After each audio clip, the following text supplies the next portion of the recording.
भगीरथ, बुलाओ गंगा को।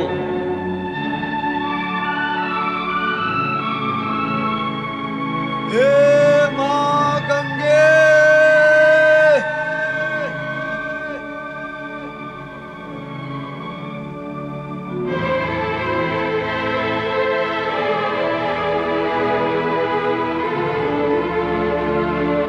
हे मां गंगे।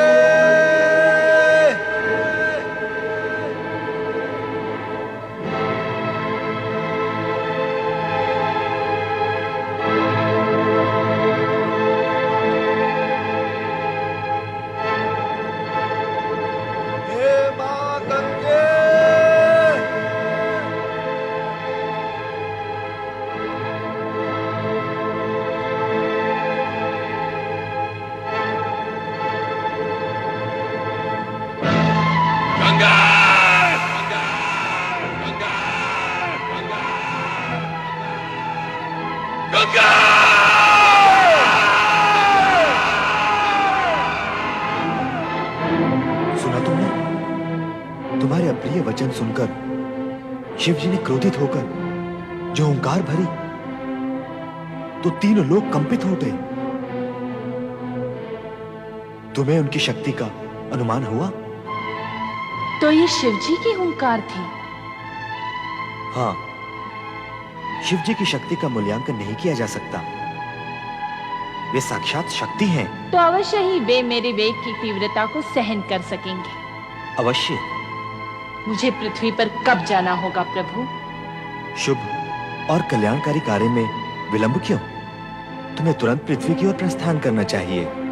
आज्ञा दे जगदीश्वर। गंगा! गंगा! गंगा! गंगा!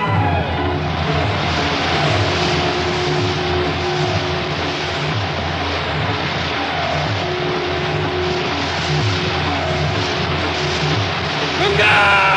गंगा! गंगा! गंगा!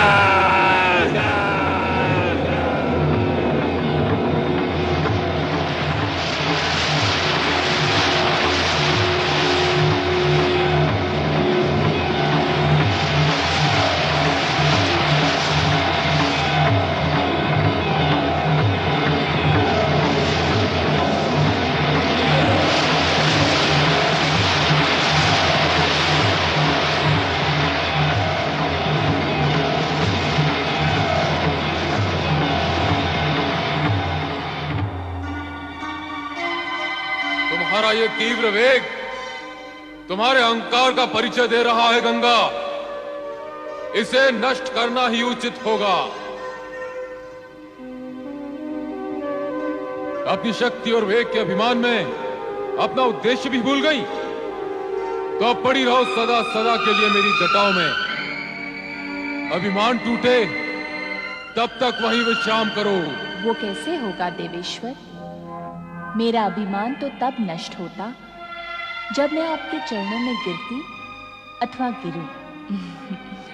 देवेश्वर, मैं तो आपके मस्तक पर विराजमान हूं। मेरे तो गर्भ में वृद्धि हुई है। ये क्या अनर्थ हो गया भोलेनाथ? ये क्या अनर्थ हो गया? आपने तो मां गंगा को अपनी जटाओं में बांध लिया। उन्हें धरती पर प्रवाहित करे प्रभु, उन्हें धरती पर प्रवाहित करे। नहीं भगीरथ, नहीं। जब तक गंगा का अभिमान नहीं टूटता ये संभव नहीं। कैसा अभिमान भगवान, कैसा अभिमान? देखा नहीं तुमने? गंगा अपने प्रबल वेग और प्रवाह में हमें भी प्रवाहित करना चाहती थी। उसे अभिमान है कि जगत में कोई भी उसके प्रबल वेग के सामने टिक नहीं सकता। अभिमानी का अभिमान जगत के लिए विनाशकारी सिद्ध होता है। अतः गंगा का अभिमान टूटना अत्यंत आवश्यक है। किंतु देवादिदेव, मां गंगा जिस कार्य व उद्देश्य से पृथ्वी पर आई है उसका क्या होगा प्रभु? वे जगत का कल्याण और उद्धार कैसे करेंगी भगवान, कैसे करेंगी? भगीरथ, तुमने कभी सुना, देखा अथवा जाना कि किसी अहंकारी और अभिमानी ने किसी का उद्धार अथवा कल्याण किया है? निरंकारी और निराभिमानी ही हित और कल्याण करने की सामर्थ्य रखते हैं। ये कार्य गंगा के वश में नहीं, वो तो अभिमानी है। पर देवाधिदेव, जब तक माँ गंगा आपकी जटाओं से बाहर नहीं आ जाएंगी, तब तक ये कैसे ज्ञात होगा प्रभु कि उनका अभिमान भंग हो चुका है? अधिक तर्क करने की आवश्यकता नहीं भगीरथ। शिव भगीरथ के साथ अधिक तर्क वितर्क में नहीं पड़ना चाहते थे, क्योंकि उन्हें ज्ञात था कि गंगा अभिमानी है। उसके इसी अभिमान को खंडित करने हेतु भगवान शिव ने उसे अपनी जटाओं में बांध लिया।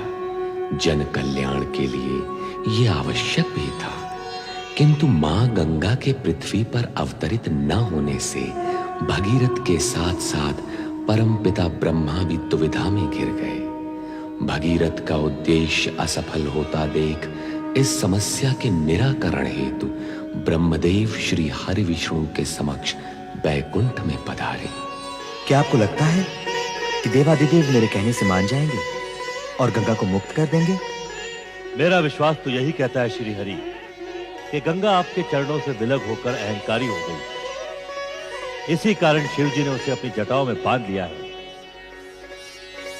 आप मुस्कुरा रहे हैं। आप तो जग के सृष्टा हैं और ये सत्य भी जानते हैं कि अहंकारी न तो किसी का उद्धार कर सकते हैं और न ही किसी का कल्याण।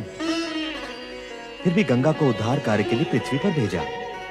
पृथ्वी के लिए प्रस्थान तक गंगा में किंचित मात्र भी अहंकार नहीं था, किंतु शिव जी की जटाओं में पहुंचते पहुंचते उसका अहंकार जाग उठा। मेरे चरणों में वास करने वाली गंगा क्या अभिमानी हो सकती है? जो कुछ उसने किया और जिसका वो परिणाम भुगत रही है, उससे तो यही सिद्ध होता है कि उसने कुछ नहीं किया ब्रह्मदेव। मेरे चरणों से विलग होने के पश्चात और धरती के तल पर अवतरित होने से पूर्व शिव जी के मस्तक पर विराम करने का सौभाग्य और पूर्ण लाभ उठाने के लिए ललायित थी, ताकि पृथ्वीवासियों को पवित्र कर सके। गंगाधर और गंगेश्वर से गौरवान्वित होने वाले शिव जी के नाम में अपना योगदान करने के लिए उसने अहंकारी होने की लीला रचाई है। निरंकारी होकर ही तो कल्याणकारी हो सकती है। जिस सत्य का उद्घाटन आपने किया है उससे शिव जी तो परिचित नहीं है। चलिए उनके पास। शंकर, हे भोलेनाथ, आपने तो मुझे वरदान भी दिया था और कृपादान भी। फिर अब मैं आपकी अप्रसन्नता के कारण दुविधा में क्यों हूं भगवान? मुझ पर दया करो देवादिदेव, कृपा करो। ओम नमः शिवाय। ओम नमः शिवाय।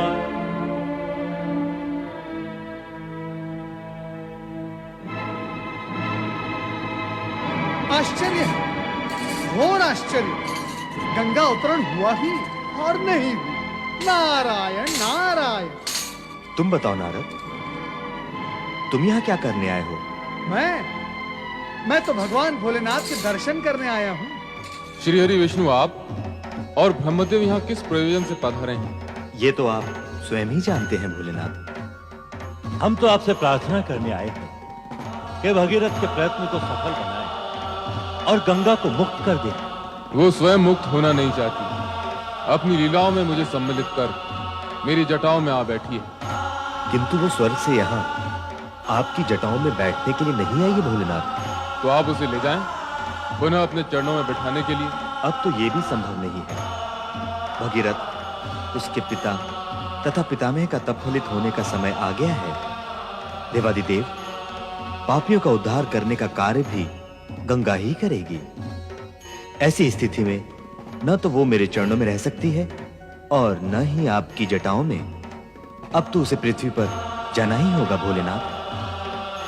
कृपा करके गंगा को मुक्त कर दें देवेश्वर। हाँ भोलेनाथ, उन्हें मुक्त कर दें। माँ गंगा का दर्शन लाभ कराए भोलेनाथ। मैं तो स्वयं इच्छुक हूँ कि गंगा के भार से मुक्त हो जाऊं। मेरे भार से आप मुक्त कैसे हो सकेंगे भगवान? सारा जगत सदा आपको गंगाधर और गंगेश्वर कहता ही रहेगा।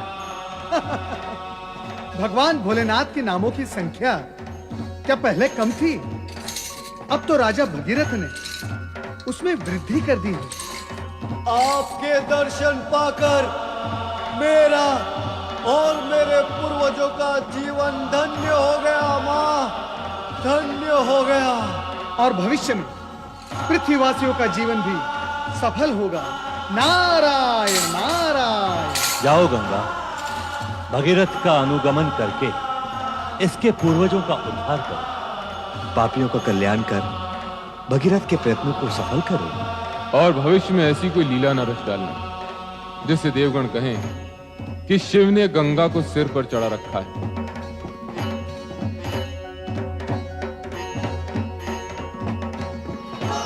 मैं तुम्हें मुक्त करता हूं।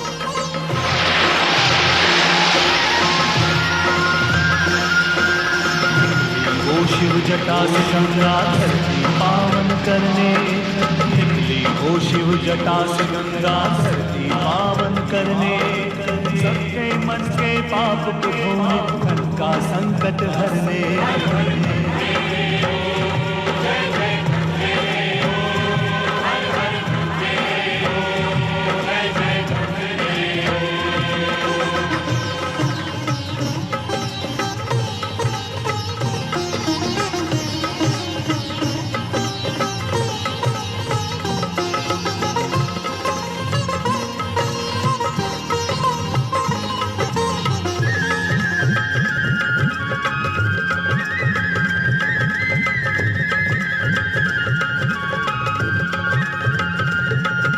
भगीरथ पूर्वज की मुक्ति तो माध्यम थी बस केवल, मूल कार्य था युगों युगों तक जग को करना निर्मल। आसुरी शक्ति बढ़ ना पाए छल को करने निश्चल, छल को करने निश्चल।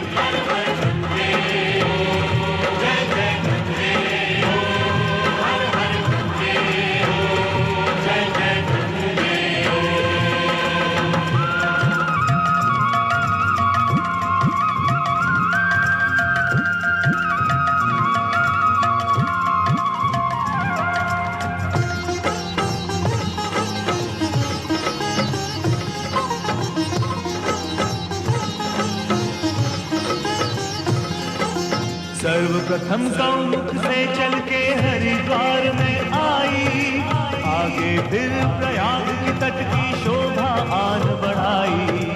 रस बरसाती वाराणसी में ये काशी कहलाई, ये काशी कहलाई। हर हर गंगे हो, जय जय गंगे हो, हर हर गंगे हो, जय जय गंगे हो।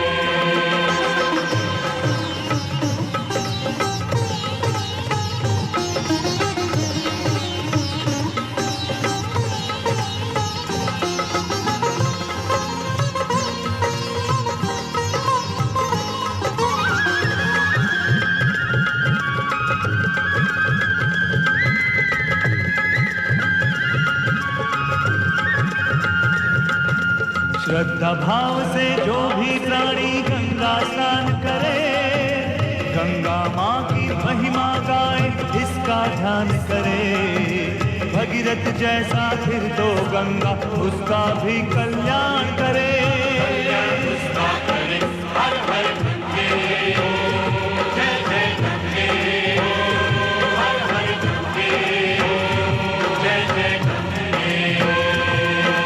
निकली ओ शिव जटा से गंगा धरती पावन करने, निकली ओ शिव जटा से गंगा धरती पावन करने। सबके मन के पाप को धोने, तन का संकट हरने। हर हर गंगे